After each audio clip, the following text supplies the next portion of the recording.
Greetings, my lovely people. I'm here to keep my part of the bargain, like I promised, and good afternoon from here. So, after I got my job here, so many people, especially those people who were able to read about it on LinkedIn, they came asking me, "How are you able to secure a job there in the UAE?" So, in this video, I'm just going to tell you all the things that I was able to make sure that I had done, or things that I had to make sure that I did before coming here. And this is particularly for people who decide to self-sponsor themselves to be here, because the other alternative is you might keep applying and wait for a school to, hire you from home. But for that, if you don't have the resources, mostly, of course, it's the best thing to do. If you desire for positions in the UAE, you just have to keep applying. But then for me, I remember I did apply, but then none of them was forthcoming. So the whole idea came from a friend of mine who was already staying here, and he told me that there are so many people who come to look for jobs here. And of course, it's something that I had even before. So for me, it was just a matter of seizing the opportunity. And if this is to encourage anyone, by the time I was starting, I didn't even have enough capital. Let me just say, I didn't know exactly what I was getting myself into, because I remember when I started with the attestations, which I was told it was free, I didn't really have it in mind that it was going to be an uphill task. But then for you, because I'm going to give you the estimate in terms of the cost. If you know that it's something that you already have, I think it will just make things, in terms of finances, it will make things easier. Because after I had just come from South Sudan in July, on 12th to be precise, I was just at home. I knew I wasn't going back to work the next academic year, because already I had my letter of, telling me that my contract wasn't being renewed. And so I was just there. And I remember when I was doing all these things, there was a job offer that had been given to me. Okay, it wasn't an offer per se, but they wanted to consider me in Gabon. So I did everything that they wanted. Unfortunately, I was late in submitting my references, like I said before.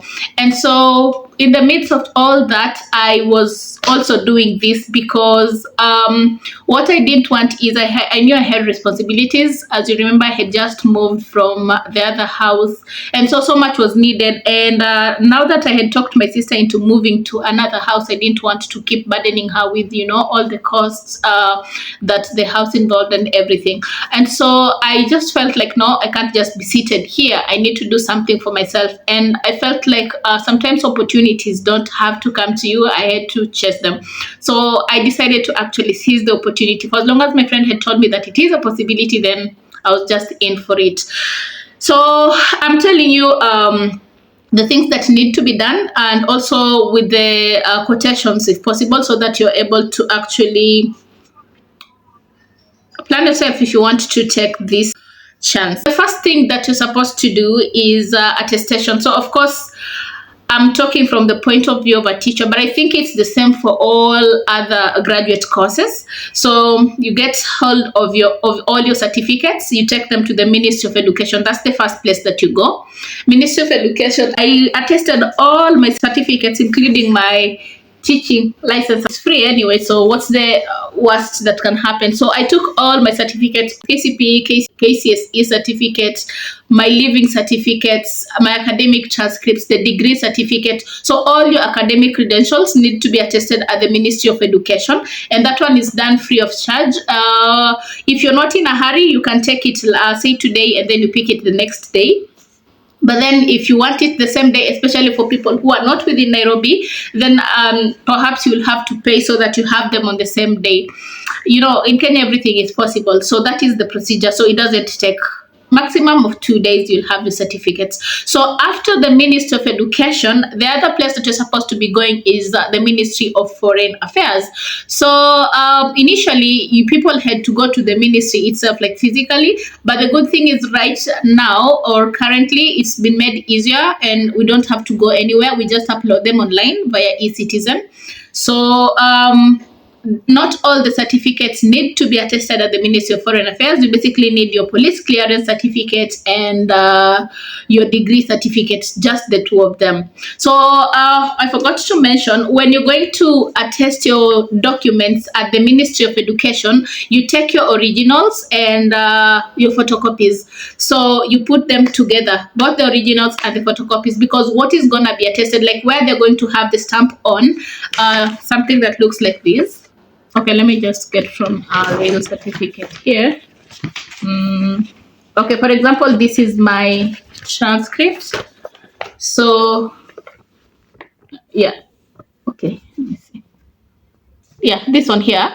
So, Director, Quality Assurance and Standards, Ministry of Education, PO Box, blah, blah, blah. So, this one here is not going to be put on the original certificate, but on your copies. So, you need to have your copies as well as your main certificates inside the envelope, and then when you pick, you'll hence proceed with the copies. So you take the copies that were attested, so the degree certificate and the police clearance, and you upload them. Of course, you have the documents in soft copy, so you'll have to scan them, upload them to eCitizen, and the cost for that is 250 shillings per certificate. So if you want to attest including your transcripts as well, go ahead, but the main ones that will be required are the degree and the police clearance. I'll tell you something about the police clearance, because for me it was a little complicated when I got here because of the validity. It was valid, but then according to, I'll talk about that maybe in the subsequent videos, but those two are what you need: police clearance and degree certificate. After you're done with the attestation, the other place that needs to where the attestation is supposed to be done is at the embassy. But for me, I'd advise that you go to the embassy for your attestation after you've gotten your visa, because it's also a one-day thing. Not even one day, just a few minutes, if I can say, because if you take it to the consulate and let's say your visa gets denied, but then you thrive on optimism, then it becomes a problem and you don't want to waste your money. But then if you want to finish with all the attestations at the embassy, you need to have 13,000 Kenyan shillings, and it has to be on card, no cash payment.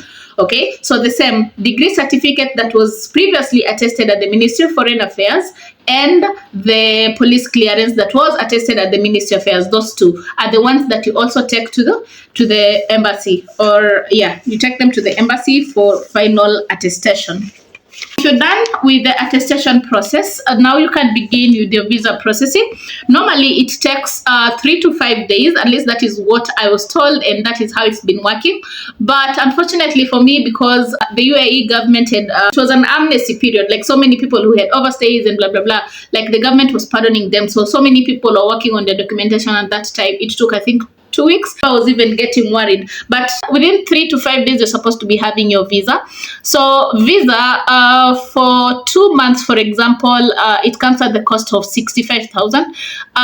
Most people work with that because 1 month is a little bit, no 1 month is a little bit less, at least 2 months. And the good thing is, by the end of the 2 months, if you haven't gotten a job, you're able to extend your visa so that you're able to get enough time to keep searching for the job that you're looking for. So that is 65,000. I remember I got my visa on September, I think 15th, thereabout. It was mid-month, but then I couldn't come immediately because I was still trying to make applications and see if I could get a job before coming here. After I got my visa, it came on September 15th. I was now eligible to at least do my flight bookings. So for flight bookings, at the time I was booking, it was 77,000 Kenyan shillings. And because you're coming on a visit visa, it has to be a return ticket. So that's why. So you can't book one way. You're coming on a visit visa, it has to be a return ticket. So the 77,000 that I booked for example, was supposed to cater for coming and in case I had to go back, which the date can be changed later in case you don't get a job. Or if you get a job and you feel like you'll use your ticket later, you can always change the dates. It's what I've been doing anyway. So that is it. So flight bookings, but these ones also, sometimes they go up. It just depends with the season. So 77 is not like the exact amount of money that you pay for your flight ticket. It's just a rough estimate, or it's what ahead for mine. So also before coming, what you need to have in mind is accommodation, because you don't want to come here and you have no idea where you're supposed to be going. So for me, I had a friend who was helping with accommodation issues, so they were able to get a place for me. So accommodation here in the UAE is actually a big deal. Housing is really expensive, and for a person who is coming to look for a job, you just have to put up with, something, a bare minimum. So they have structures that they call, not structures, they're houses, but then they have been partitioned. So you'll find them, they're called partitions. They're bed spaces where you'll have a big room, but then it has like 4, 5, sometimes 7, depending on how big the room is, beds. And then the people in there will have to share the washroom, they'll have to share the kitchen or any other common facilities that are in the house. So that is it. Or you can get a studio apartment, but of course these ones are very expensive because they go for approximately 2,500 dirhams. That times 35, I think it comes to almost 80k for a person who is coming to seek for a job. Nah, that's a bit on the high. So what most people do is you get the bed space. Like for me, what I got was a bed space where I paid 400 dirhams. 400 dirhams, that is like 14,700, I think, or 15k. Let me just say 15,000. So that is the money that you'll come to pay for the accommodation where you're going to stay. But then also, if you have a friend who is here already and they can host you, then the better for you. It means that you don't have to pay any accommodation charges. So you need to be sure of your accommodation, and then also you need to have some money for your upkeep in terms of food, in terms of transportation, because you will have to take your application to different places. Also, you should be able to, at least if you don't come with them, you should be able to buy a few items for your own upkeep. Yeah, so basically that is it. But then apart from that, you should have extra money, because when you come here, you should have, I didn't mention that. By the time you're coming to the UAE, you should have done your currency exchanges back there, so that when you come here you already have the money in this currency. But then it's okay if you come with the Kenyan shillings, but then I think you just need to have some money in Arab Emirates, yeah, the dirhams, so that it's easy for you to maneuver around.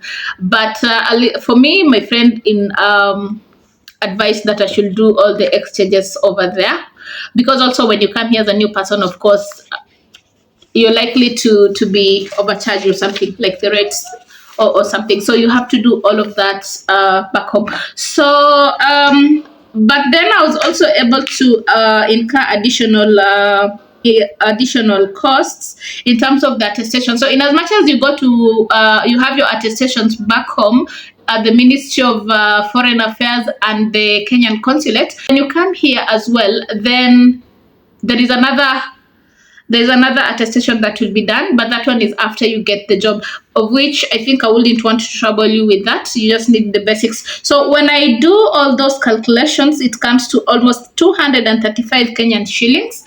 But this is on the lower. So meaning that if you want to be really, really, really safe, you can work with a budget of 250,000 Kenyan shillings. At least that's on the minimum. Hoping that by the end of the 2 months, you'll have gotten a job that you're looking for. I think this is what it is for this video. I'll be telling you how the application process was for me in my subsequent videos, but I think that is all you need to do. So attestation at the 3 places that I've talked about: Ministry of Education, Ministry of Foreign Affairs, and the consulate or the embassy. But I would advise that you go to you go for the final attestation at the embassy after you've gotten your visa, because it just takes a day.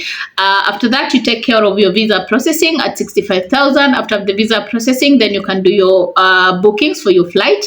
That one at 77 or whatever price it will be for that time. Take care of your accommodation. Just have the money with you so that when you get here, you're able to pay, and then have some money, almost 50,000 at least, for your upkeep. That should be able to take care of transportation, your food, and anything else that you have, at least for a start. So that is what I have for your insight. If you have more questions, you can just ask. I'll be here. to give you answers. So thank you for doing this with me. I'll see you in my next one when I'll be telling you of how the application process was for me when I got here. Bye for now.